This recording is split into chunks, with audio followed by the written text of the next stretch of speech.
dia, senhores e senhoras, povo e pova. Hoje, sábado, dia 29 de janeiro de 2022. Lembrando a todos e a todas que vivemos uma pandemia, então, por favor, fique em casa, não deixe de lavar as mãos, se possível, ficar em casa, claro. Quem tem que trabalhar não tem jeito, o sistema não para, como diz Cazuza, né? E a gente vai aí, lembrando quem puder ficar em casa, quem não puder, lembre sempre de ir para a rua com máscara. É isso aí, a Covid está matando ainda. Vamos nós nessa vibe de hoje. Recordando a todos e a todas que essa semana nós estivemos fora da rede social, na gravação de áudio e vídeo, porque infelizmente nós estivemos todos os dias na rua, andando para lá e para cá, indo para a Central do Brasil, passear, voltando, fazendo turismo pelos trens da Supervia. Supervia que tem mais um aumento previsto para o dia 2. O trem vai subir para R$ 7,00. Imagina quando vai ser o cálculo de 5 para R$ 7,00. Você que gasta 10 conto para poder ir e voltar nos trens vai gastar 14, quase 3 passagens, ou seja, quase 50% de aumento, né? Na verdade, 40% de aumento nos trens da Supervia. Parabéns, Cláudio Castro e outras autoridades envolvidas nessa questão. Também recordando a todos e a todas que o Bolsonaro deu o aumento de 33% para os professores. Olha, eu estou vendo aqui os bolsonaristas celebrando isso com grande alegria, dizendo que o Bolsonaro é um anjo da guarda, protetor da educação e o diabo a quatro. Só que ele não sabe que essa lei de aumentar o salário do professor é uma lei de 2008, lei do governo do PT, governo Lula, é isso mesmo. Então você que está aí celebrando que o Bolsonaro, o patrono da educação, fique sabendo que ele não é patrono de nada.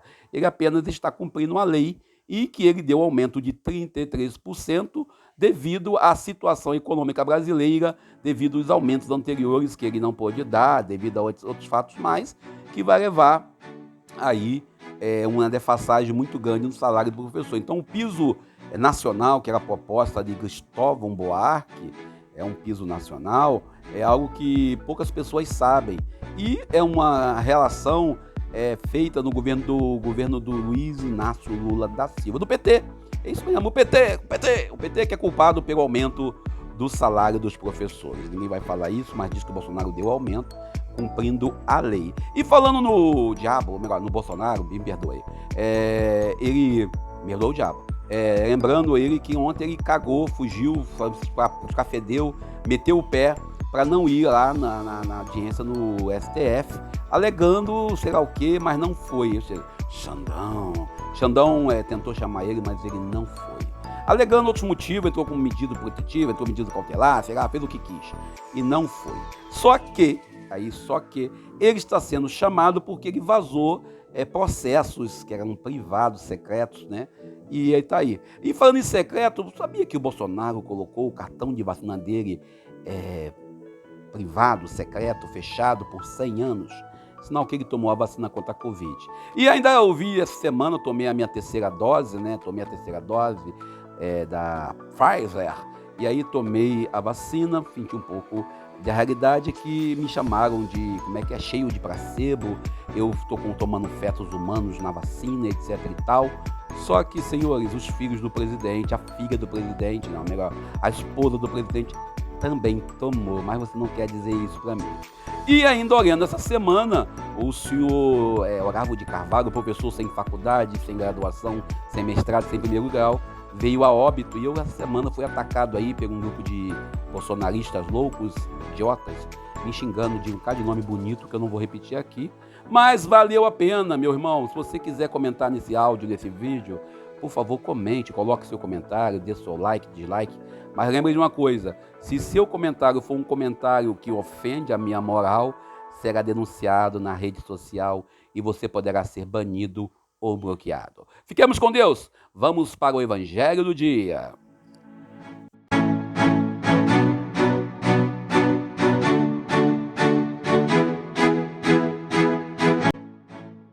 Como falamos no início da nossa conversa, nós tivemos aí uma semana corrida, então nós não passamos por aqui para poder dar um bom dia especial, com a reflexão do Evangelho, com a visão da realidade de acordo com o nosso ponto de vista, né? Mas o Evangelho de hoje, Marcos capítulo 4, versículo 35 ao 41. Sabemos que Jesus está numa região, ontem, por exemplo, ele contou a parábola da semente, falando da semente, e hoje ele está aqui contando para nós sobre a realidade da vivência em comunidade. A gente vê nesse evangelho de hoje que Jesus convida a comunidade apostólica, os discípulos, para irem para o outro lado. Às vezes mudar o ponto de vista ou indo para outro ponto de vista, às vezes passamos por tempestade. Às vezes nós que estamos vivendo dentro de um sistema estrutural, dentro do sistema, seja eclesial, em uma empresa ou na família, quando temos que mudar de lado, a tempestade é inevitável. O que é interessante, o que nós temos que olhar bem é se essa mudança de lado ou de ponto de vista ela é de acordo com os planos, com o projeto de Deus, se nós estamos mudando de ponto de vista acompanhado pela realidade de um Deus presente, ou se nós estamos mudando de vista apenas para agradar os homens e as mulheres, para fazer média no sistema. O evangelho de hoje diz que Jesus estava na barca dormindo, diz que Jesus estava na barca descansando, diz que Jesus estava na barca, vamos dizer assim, repousando. E esse repousar de Jesus dentro da barca representa, às vezes, o cristão adormecido, que está apático da realidade do sofrimento alheio. Vivemos um quadro de pandemia, vivemos um quadro onde o sofrimento e a dor é algo que a gente ignora. O Evangelho de Lucas, que traz para a gente, no domingo passado, a missão de Jesus, Lucas 4, a gente olha claramente para a nossa realidade. Às vezes é necessário passar pelas grandes tempestades e contar com a presença de Deus. Uma das coisas que Francisco Rufino falava sobre esse texto, falou sobre esse texto, é que às vezes nós estamos dentro do contexto de uma comunidade de fé, passando por tempestades, e nós, cristãos, deixamos Deus à parte. Não apresentamos para Deus as nossas dificuldades, as nossas dores. Não contamos com Jesus. A autossuficiência ou achar que a minha experiência de belo pescador, pois eu trabalho com barco a vida toda, nós deixamos Deus fora. O evangelho de hoje, quando diz que a barca estava enchendo d'água, aí sim a comunidade apostólica chamou Jesus e disse: não se incomode que nós iremos perecer. Porque Jesus deixa bem claro por que ele sai assustado. Jesus estava dentro da comunidade, está dentro da igreja.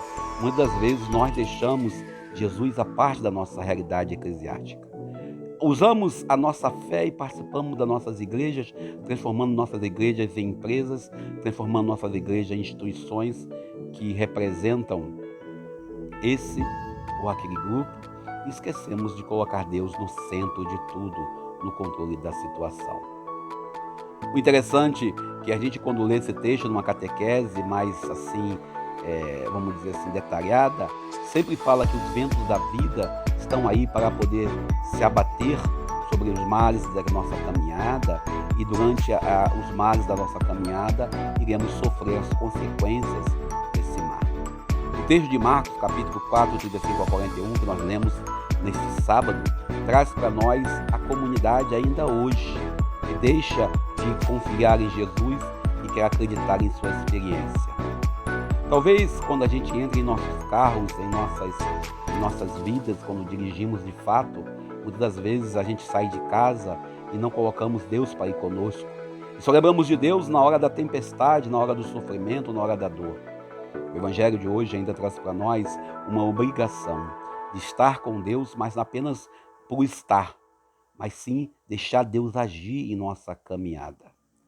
A nossa história de vida, a nossa caminhada junto à igreja romana, junto à comunidade de fé, envolve às vezes enfrentar a tempestade, mas sempre contar com Deus presente.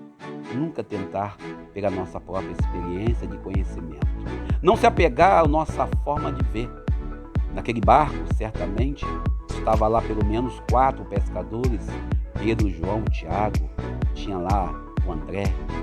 Todos eles estavam acostumados a lidar com o mar, ou melhor, com o revoltoso das ondas. mas mesmo assim eram ineficientes diante da dificuldade. Talvez hoje eu e você, talvez hoje nossas histórias de vida esteja passando por tempestades e nós estejamos sendo, vamos dizer assim, sucateados, violentados, atacados, espancados pelas ondas dos mares da vida. Talvez ainda nós não tenhamos acordado ou não tenhamos feito a oração certa para acordar a Deus, acordar o Deus e apresentar nossa dificuldade. Talvez ainda não esteja a hora dos mares da vida cessarem de bater em nossos barcos.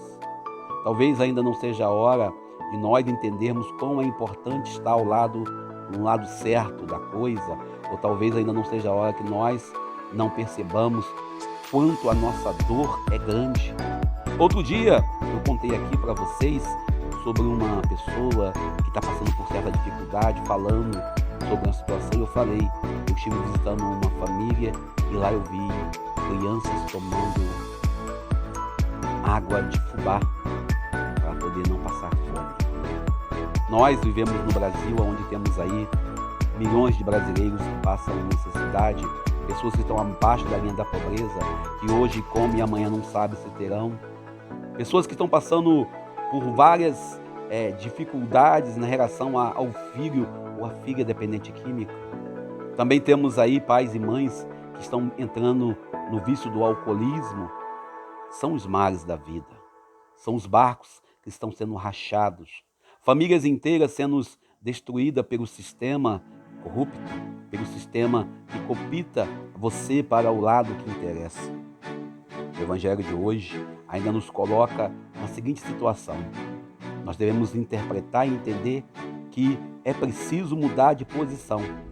Para aqueles que estão aí trabalhando no método do AA para poder vencer o alcoolismo, aqueles que estão internados em clínicas para poder vencer a questão da dependência química, ou aqueles ainda que estão passando em crise no casamento, na relação amorosa com namorada ou namorado, ou amigos ou amigas, e essa tempestade está forte, mas é preciso mudar de lado. E mudar de lado foi como o Jesus propôs para essa comunidade apostólica. Talvez nós que estamos ainda transitando para o outro lado, eu particularmente, que perdi o emprego há um ano, ainda estou transitando, ainda estou no meio do mar, vivendo cada dia de uma vez, como eu falei no início dessa nossa conversa, ontem, semana passada, esses dias, estivemos aí sempre atacados pelos bolsominions e chamados de nomes que não são nada bonitos, mas estamos no Brasil mudando de lado ainda.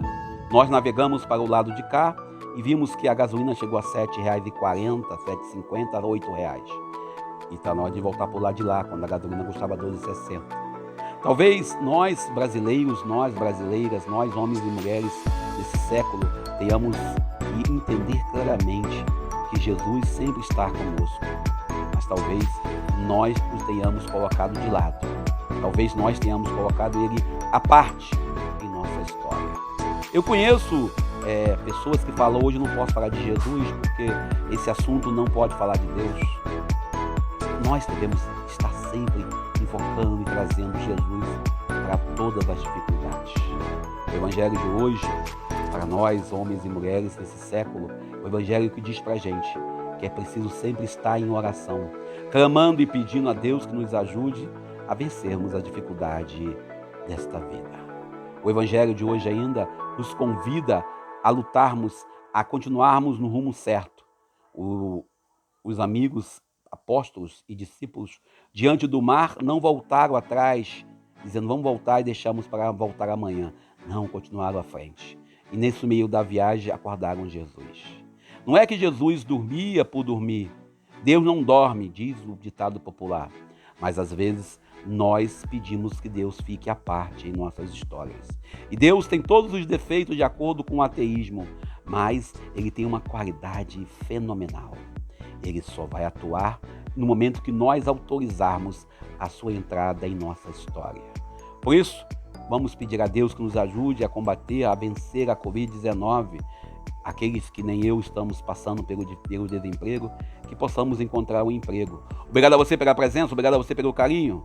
Eu sou Daniel Nonato. Bom dia, Deus nos abençoe e nos ajude. Quem puder, fique em casa. Se tiver que sair, use máscara, não esqueça, lave as mãos, use álcool em gel, ainda estamos numa pandemia. Vamos nos cuidar, ou me conta aí. Deus nos abençoe e um abraço especial e uma oração nesse dia pela Pastoral da Juventude da Diocese de Nova Iguaçu, pela sua Assembleia Eletiva que acontece hoje e amanhã. Obrigado a você pelo carinho. Bom dia, eu sou Daniel Nonato.